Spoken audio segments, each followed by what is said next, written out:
जय श्री कृष्णा। राधे राधे। कैसे हैं आप सभी? आइए, आज महाशिवरात्रि है।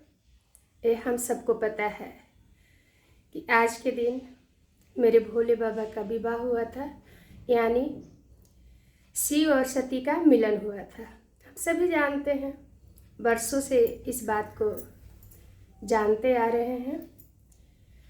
पर आज के दिन हम बताएंगे कि जो शिव जी और माँ पार्वती का विवाह हुआ था, तो हम सब उससे क्या सीख रहे हैं। कुछ ज्ञान ले रहे हैं कि बस व्रत रखना, पूजा उपवास और महाशिवरात्रि का त्यौहार धूमधाम से मना लेना ही काफ़ी है। तो जब शिव और सती का मिलन हुआ तो भोले बाबा यानी शिव जी और माँ सती हम सब के लिए क्या संदेश दे रही हैं, वही सीखेंगे। खास करके युवा पीढ़ी के लिए। हमारे बड़े बुजुर्ग पूर्वज सब कुछ जानते थे और उसी अनुसार अपना परिवार के साथ जीवन बिताते थे। पर अब जो नई पीढ़ी, हमारे युवा बच्चे हैं, वो इस रास्ते से भटक जा रहे हैं।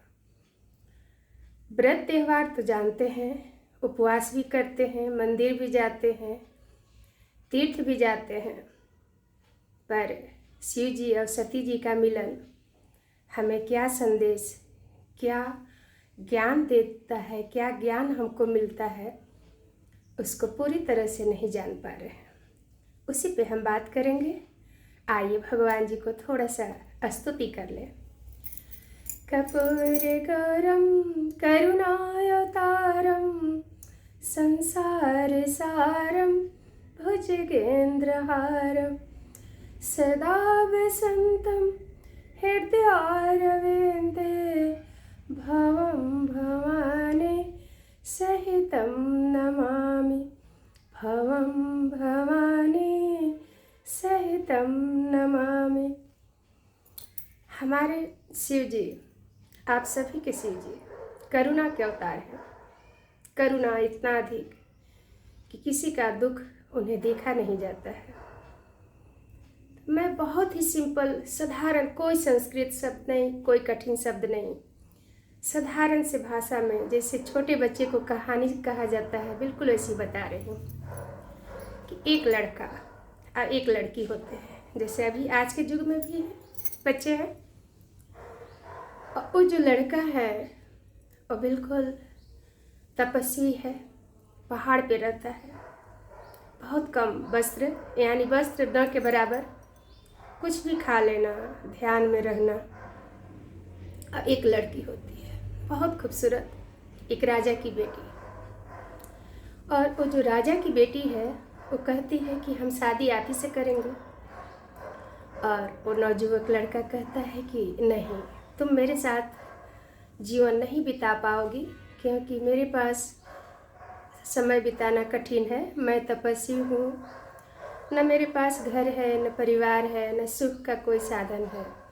मैं तो बस श्री राम का, भगवान राम का नाम जपते रहता हूँ और पहाड़ पे रहता हूँ। पर वो जो लड़की हैं वो कहती हैं कि नहीं, हम आप ही के साथ विवाह करेंगे, तो नहीं तो नहीं करेंगे, आजीवन कुंवारी रहूँगी। तो जो लड़का है उनको कहते हैं कि ये तपस्या करना होगा मुझे पाने के लिए, अगर आप ये कर लोगे तब हम विवाह कर लेंगे। अब राजकुमारी वो कठिन तप करती हैं, इतना कठिन तप करती हैं, इतना कठिन तप करती हैं कि भगवान शिव जी को मानना पड़ता है और वो विवाह करते हैं। उस राजकुमारी जो कि केवल सुख में ही रही है, दुख क्या होता है कभी देखी नहीं, उस लड़का को चुन लेती हैं। जो कठिन तपस्या वाले लड़का है, जंगल पे में रहते हैं, पहाड़ पे रहते हैं। दोनों का मिलन होता है आज के दिन, शिवरात्रि, विवाह हो जाता है। बहुत खुश हैं, सुखी हैं। समय आता है और जब मिलन होता है तो बाद में बिछड़न भी होता है, वियोग भी होता है। एक समय ऐसा आता है कि सती बाबा से कहती हैं और महके जाती हैं जो लड़की होती है। मैं एक लड़का और लड़की के उदाहरण पे बात कर रही हूँ। और वहाँ पर वो अपने पति का अपमान देखकर अपने शरीर को त्याग कर देती हैं। पर वो लड़का फिर क्या करता है, उस अपने प्रिया के, अपनी पत्नी के शव को सफ़ेद कपड़े में लपेटते हैं। अब पूरे तीनों लोक में घूमते हैं। इतना करुणा, इतना उनकी आँख से करुणा और प्यार वाला आंसू गिरता है जो कि रुद्राक्ष का पेड़ बनता है। और उनको समझाना, उनको मनाना मुश्किल हो जाता है। उनके करुणा से, आत्मा से जो उनका वियोग निकलता है, वो लड़की का आत्मा सुन लेती है और वो कहती है कि एक जन्म क्या, मैं तो हर जन्म में आपके पास आऊँगी।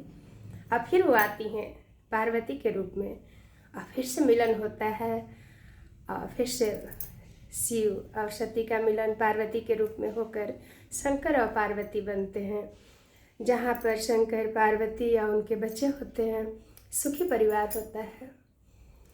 उस समय का था कि वचन का कितना महत्व था कि जब वो लड़का कहते हैं कि हमें पाने के लिए तुम्हें तप करना होगा, तो राजकुमारी तप करती हैं। और जब उन लोग का वियोग होता है तो लड़का कितना दुखी होते हैं और फिर उनको दूसरे जन्म में भी उन्हीं को पाते हैं। और आजकल थोड़े समय में प्यार होगा, उसको फिर क्या कहते हैं, एक दूसरे से फिर नहीं, प्यार छूट जाना, फिर किसी और से प्यार हो जाना, या फिर विवाह हो भी रहा है तो उसमें फिर विवाह भी छूट जाना, यानी तलाक होना, प्यार में ब्रेकअप या क्या कहा जाता है आजकल के भाषा में, मुझे पता भी नहीं है, वो सब हो जाना। तो जो हमारी नवयुवक युवा पीढ़ी है उनके लिए मैं बता रही हूँ कि आज के दिन कुछ करना है तो सती और शिव से यही सीखना है कि प्यार कोई एक जन्म के लिए नहीं होता है, प्यार तो जन्मों जन्मों के लिए होता है। और जब प्यार हो गया तो हो गया, फिर वही मेरा है। ये सीखना है माँ सती से और सीखना है शिव जी से कि शिव जी के जैसा बनो। कितना कम साधन, न तो वस्त्र का दिखावा, न खाने पीने का दिखावा, न रहने का दिखावा, ऐसे महल वैसे महल, और न किसी चीज़ का उनके पास दिखावा या ढोंग नहीं था। उनकी तो शक्ति थी, करुणा थी, करुणा से वो महान थे। किसी का दुख उन्हें दिखा नहीं जाता था और उनकी करुणा सब कुछ दे देती थी। उनके पास जो होता था दान में दे देते थे। तो वो है हमारे शिव जी। उनका हर नाम का एक अलग अलग अर्थ है। जैसे एक छोटी सी कहानी और बता देती हूँ मैं। त्रिपुरारी आप सुने होंगे। त्रिपुरारी का अर्थ होता है शिव जी के पास त्रिशूल है और वो त्रिशूल का भी बहुत बड़ा महत्व है। शिव जी जो हैं उस त्रिशूल से एक ऐसा राक्षस होता है जो कि ताड़कासुर, उसने उसके 3 बच्चे होते हैं और तीनों बच्चों के लिए वो एक ऐसा, उस जमाना का उसे आर्किटेक्ट ही कहिए, इंजीनियर, तीनों के लिए वो एक धरती पे महल बनवाते हैं, एक बीच में और एक आकाश में। और ऐसा महल माया उस समय का इंजीनियर था, आर्किटेक्ट बनाता है जिसको कोई नष्ट कर ही नहीं सकता, तोड़ ही नहीं सकता और न उनको मार सकता है। ऐसे नक्षत्र, ऐसे तिथि में उन्होंने तप करके अपने तीनों बालक को जन्म दिए थे। और उनको इतना घमंड हो गया कि वो पूरे देवता और भगवान को, तपस्वी को परेशान करने लगे। तब भगवान शिव जी उसी त्रिशूल से तीनों को एक साथ मारे थे, तो उनका नाम त्रिपुरारी पड़ा था। अब जो शिव हैं उनके नाम का अर्थ है बिल्कुल आनंद, सच्चिदानंद, आनंद। और शंकर हैं जिनका अर्थ है माँ पार्वती के साथ सुख से समय बिताना। गोद में गणेश जी हैं, कार्तिकेय जी हैं, परिवार के साथ समय बिताना। हमारे जो बच्चे हैं उन्हें ज़रूर ये सुनना चाहिए कि इस तरह से न तो प्रेम करें और प्रेम करके न छोड़ें। प्रेम करने से पहले ही सोचें कि हम प्रेम किससे कर रहे हैं। मेरे शिव जी या माँ सती का प्रेम तुरंत कहाँ हुआ था। बरसों तपस्या करें, कठिन तप करें।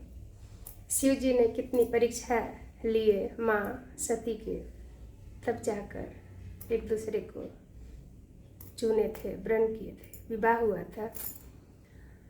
बहुत जल्दी में किसी के साथ जुड़ जाना, प्रेम कर लेना और फिर थोड़े समय में ही उसे छोड़ देना, डाइवोर्स या जो भी है या ब्रेकअप है दे देना, बिल्कुल गलत है। आज शिवरात्रि के अवसर पर शिव जी और माँ पार्वती से ही सीखें।